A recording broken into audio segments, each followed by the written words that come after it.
La culture s'invite sur Jazz Africa. Ouais, elle est là avec nous, Fat Bintou. C'est parti pour Us, coutumes et traditions africaines.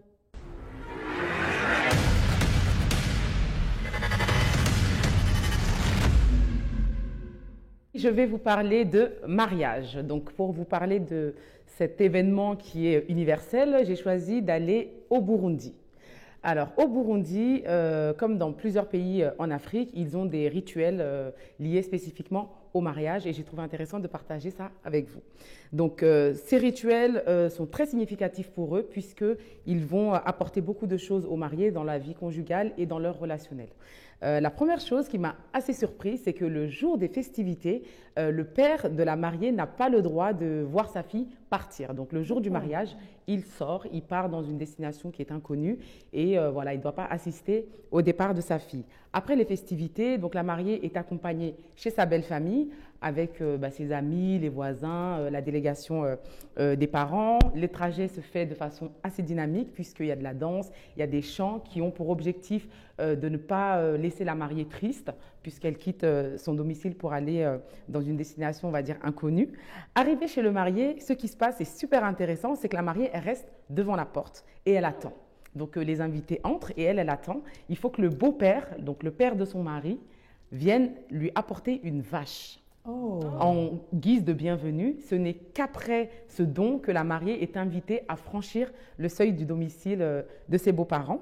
Donc le premier accueil se fait chez la belle famille, pas directement dans son foyer conjugal, pour que les délégations donc, puissent échanger, se formuler des vœux et souhaiter le bonheur aux mariés. Quand elle arrive, donc avant de partir chez elle, il y a deux filles qui courent rapidement et qui vont voilà, embellir sa chambre, la réchauffer en allumant un petit feu, etc., pour pas qu'elle attrape froid. Ensuite, elle va voir son mari, donc, qui lui est déjà installé dans la chambre. Et il y a un petit rituel où on va mettre un enfant en bas âge entre l'homme et sa femme dans un premier temps. Donc la signification de ce petit rituel, c'est de lui souhaiter la fécondité et qu'il puisse avoir beaucoup d'enfants bien portants et de sexes différents. Donc ensuite, l'enfant est déplacé, bien sûr, et les mariés se retrouvent dans leur intimité. Donc dans cette intimité-là, ce qui se passe, c'est que l'homme doit déshabiller sa femme et lui proposer de nouveaux vêtements. Les anciens vêtements, donc ceux avec lesquels elle est partie de chez ses parents, sont emballés et expédiés à sa mère. Donc quand la mère, ce n'est qu'après que la mère ait reçu les vêtements de sa fille qu'elle comprend que là, effectivement, ma fille est mariée. Mais ça ne s'arrête pas là, puisque une fois que la nuit de noces est passée, on essaie de savoir comment s'est passée cette nuit. Donc la mère envoie une délégation chez les époux et il y a une phrase qui est posée avec des réponses qui sont assez codées. Donc on demande d'abord à l'homme, comment, dans le meilleur des cas, donc on demande à l'homme comment s'est passée sa nuit. Donc il va utiliser une expression qui dit « le terrain était encore vierge ». Donc ça veut dire qu'il est satisfait. Et l'épouse, quand on lui pose la question, si elle est satisfaite, elle répond « je suis mariée à un homme viril ». Donc tout se passe bien dans le meilleur des mondes, ils sont mariés, etc. Dans le plus malheureux des cas, l'homme va répondre « le champ est rongé ». Donc, à ce moment-là, il a deux options. Soit il décide de maintenir quand même le mariage avec cette femme et voilà, ils continuent leur vie. Soit il décide qu'il veut annuler le mariage. Donc, la fille va être renvoyée chez elle immédiatement. Et en attendant qu'elle arrive chez ses parents, on envoie à sa mère un pot avec de la bière et un bâtonnet sectionné des deux côtés pour que la mère comprenne que là, le mariage est annulé. Pour ce qui est de la fille, quand elle n'est pas satisfaite, elle dit « je suis mariée à une femme ». Comme moi, donc ça veut dire que l'homme est impuissant et qu'elle veut laisser tomber le mariage.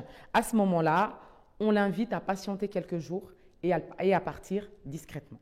Donc voilà, c'est assez étonnant, mais c'est des rituels qui sont vraiment très ancrés dans certains villages au Burundi. C'est très sacré pour eux et ça se passe systématiquement comme ça et ils y tiennent vraiment. En tout cas, c'est très intéressant. Adila, ça vous inspire? Je vous voyais en jouer Non, ça me rappelle des petites similitudes. Par exemple, en Algérie, moi, ma famille paternelle est d'une région qui s'appelle Tlemcen. Et quand la mariée arrive chez la belle famille, en fait, on la met sous un drap. toutes les autres mariées, jeunes mariées de la famille. Et la belle famille lui change ses chaussures. Elle renvoie les anciennes chaussures à la maman. Et la belle-mère lui met, ou la belle-sœur lui met de nouvelles chaussures. Voilà. Et oui, traditions comme africaines, il y en a beaucoup et on essaye de vous les faire découvrir ici sur Diaspora Africa. Merci beaucoup Fat Bintou. Orange Money Europe, partenaire de l'émission Diaspora Africa.